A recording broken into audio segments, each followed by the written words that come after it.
The emergence of Islam occurred in the Arabian Peninsula beginning in the 7th century.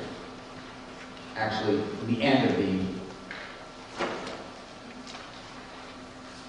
7th century. Muhammad, we think, was born around the year 570. He was born in a town called Mecca.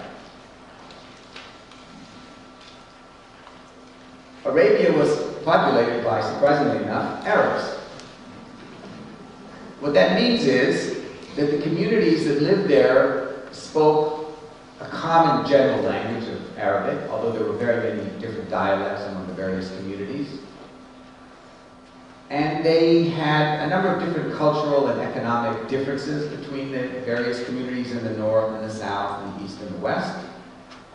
But it was, in general, a kind of an Arabian Arab civilization.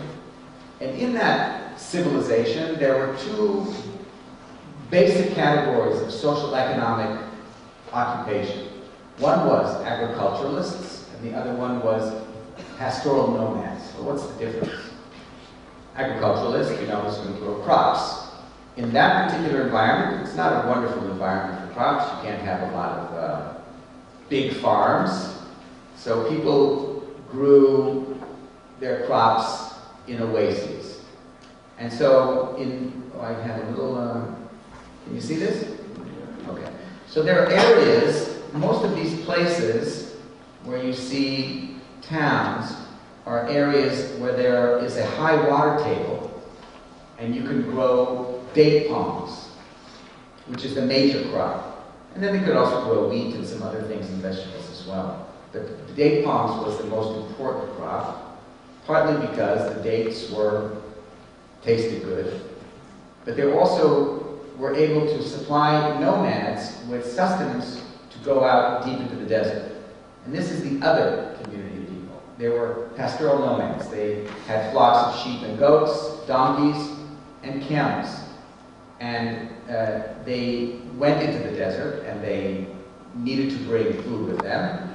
They could graze their sheep and goats in areas that were not too far away from somewhat watered areas. Some of them went deep into the desert with camels, and their occupation was not only to graze their flocks, but in order to trade, they would be caravanners. They would transport goods.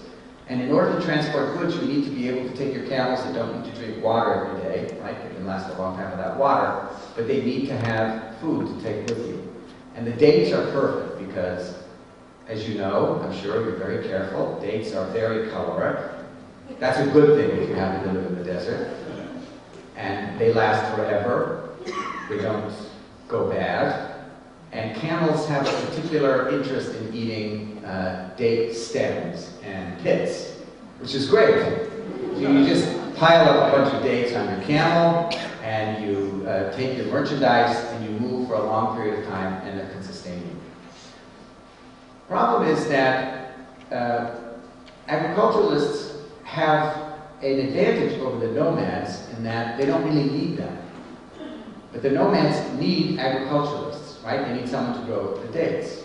But nomads, by definition, are not growing dates, and they're not growing crops. And so nomads would raid agriculturalists, and the farmers didn't like that very much. Isn't there a song about that in the Oklahoma? The cattlemen and the, right? We have this conflict, by the way, throughout the Bible. Did you know that?